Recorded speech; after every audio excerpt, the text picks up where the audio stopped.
Welcome to my YouTube channel Adhyan Guru English classes for all competitive exams. For my latest videos, subscribe my channel and press the bell icon to get the notifications. Hello and welcome back my friends. आज की video आपके लिए बहुत ही important होने वाली है क्योंकि आज की वीडियो में मैं आपके लिए लाया हूँ कुछ खास और इम्पोर्टेंट वन वर्ड सब्स्टिट्यूशन जो कि अब तक परीक्षाओं में पूछे जा चुके हैं और आने वाले एग्ज़ाम्स के रिगार्डिंग बहुत ही ज़्यादा इम्पोर्टेंट है। तो बिना देरी के चलिए शुरू करते हैं हम अपनी आज की क्लास। देखिए, आज जो हम पढ़ेंगे वो इस क्रेसी शब्द के ऊपर पढ़ेंगे। देखिए, इस क्रेसी शब्द का मतलब क्या होता है। इस क्रेसी का मतलब होता है गवर्नमेंट या सिस्टम, सरकार या व्यवस्था। तो आज इसी वर्ड के ऊपर हम अपनी बाकी सारे वन वर्ड सब्स्टिट्यूशन पढ़ेंगे। तो चलिए शुरू करते हैं। हमारा पहला वन वर्ड सब्स्टिट्यूशन है government bye a few people, यानी कुछ लोगों के द्वारा चलाया गया शासन, चलाई गई सरकार। उसको क्या कहते हैं? इसको कहते हैं ओलिगार्की, जिसका मतलब होता है अल्पतंत्र या कुलतंत्र। नेक्स्ट है गवर्नमेंट बाय अ किंग और क्वीन, राजा या रानी के द्वारा चलाई गई सरकार। इसको कहते हैं मोनार्की यानी राजतंत्र।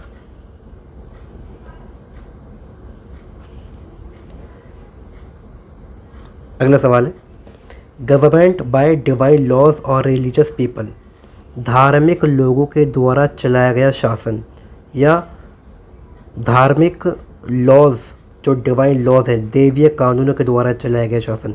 तो इसको कहते हैं थियोक्रेसी यानी धर्मतंत्र।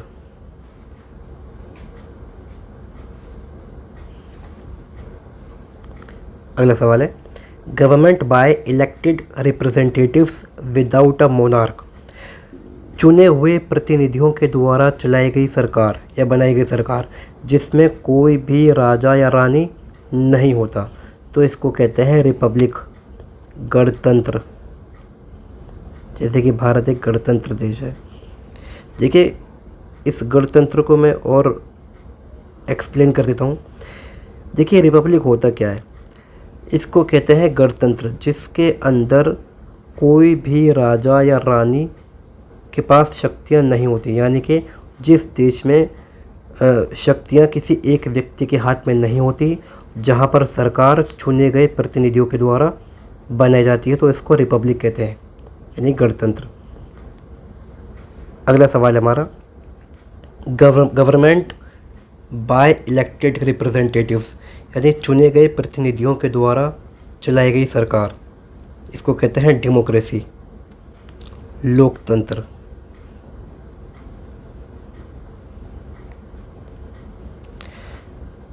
हमारा अगला सवाल है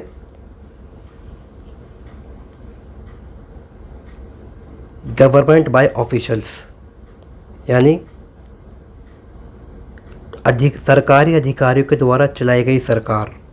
तो इसको कहते हैं ब्यूरोक्रेसी यानी नौकरशाही।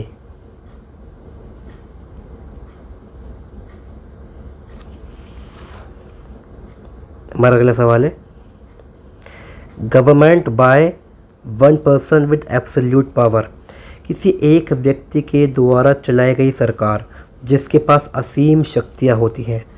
तो इसे कहते हैं ऑटोक्रेसी यानी एक तंत्र।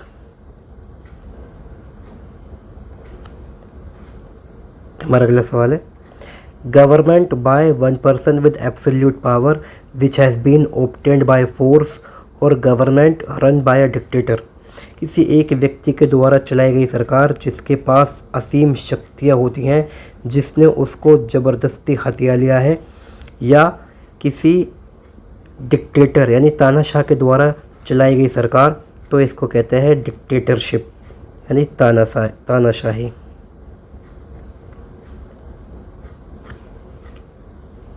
हमारा अगला सवाल है government bye persons of highest social order और गवर्नमेंट बाय द नोबल्स। देखिए, नोबल्स का मतलब होता है कुलीन लोग, जिनका समाज में बहुत ज़्यादा रुतबा होता है, जो ऊंची कास्ट के होते हैं, उनको कुलीन नोबल्स कहा जाता है। तो ऐसी सरकार जो कि कुलीन लोगों के द्वारा चलाई जाती है उसको कहते हैं एरिस्टोक्रेसी, कुलीन तंत्र।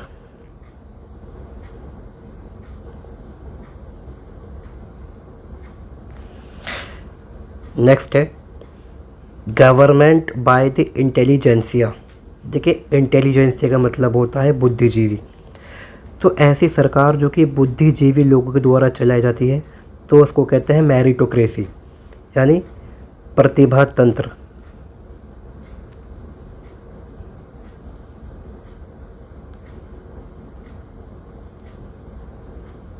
इसको प्रतिभा तंत्र कहा जाता है, मेरिटोक्रेसी को,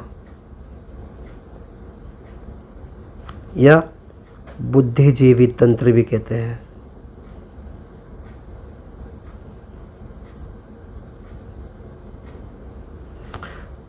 तुम्हारा अगला सवाल है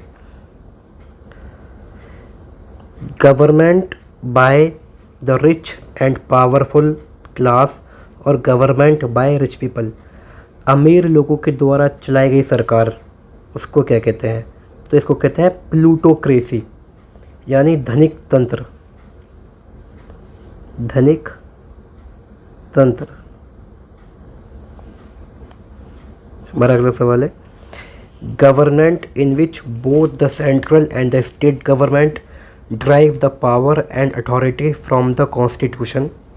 वह सरकार जिसमें केंद्र सरकार और राज्य सरकार दोनों मिलकर शासन चलाती हैं और जिनको सारी शक्तियां वहाँ के संविधान से मिली हुई होती है, तो ऐसी शासन व्यवस्था को कहते हैं फेडरलिज्म, यानी संघवाद।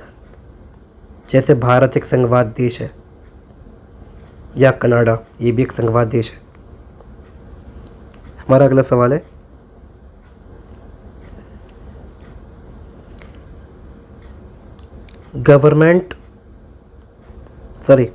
Government in which only one political party is allowed to function. या वह सरकार जिसमें केवल एक ही राजनीतिक पार्टी को परमिशन दी जाती है शासन चलाने की, तो इसको कहते हैं टोटलिटेरियनिज्म, यानी एक दलवाद। तो इसको कहते हैं एक दलवाद। नेक्स्ट है government based on rule by old people. यानी कि वह सरकार जो कि वृद्ध लोगों, बूढ़े लोगों के द्वारा चलाई जाती है, या वह सरकार जिसमें जो वृद्ध लोग होते हैं उनके द्वारा कुछ नियम तय कर दिए जाते हैं और उन नियमों के अनुसार शासन व्यवस्था चलाई जाती है, तो उसको कहते हैं जिरोंटोक्रेसी, यानी वृद्ध तंत्र।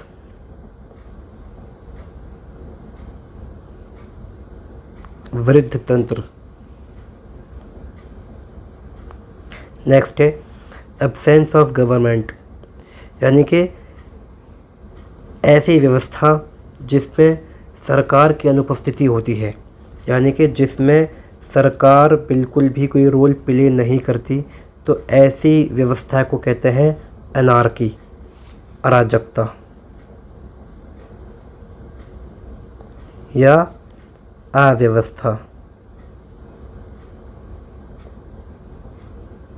जिसमें गवर्नमेंट अब्सेंस रहे, गवर्नमेंट का कोई रोल ना हो, तो उसको अनार्की, अराजकता कहा जाता है।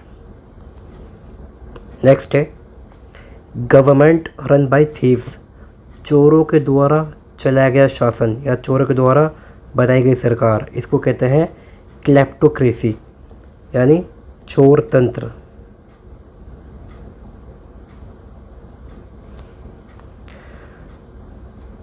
लास्ट वन वर्ड सब्स्टिट्यूशन है हमारा रूल और कंट्रोल बाय द मूव और by the mass of ordinary people. देखिए, मास का मतलब होता है लोग, यानी कि भीड़ के द्वारा चलाया गया शासन, यानी कि आम लोगों के द्वारा चलाया गया शासन, उसको क्या कहते हैं? इसको कहते हैं मोबोक्रेसी या ऑक्लोक्रेसी, यानी कि भीड़ तंत्र।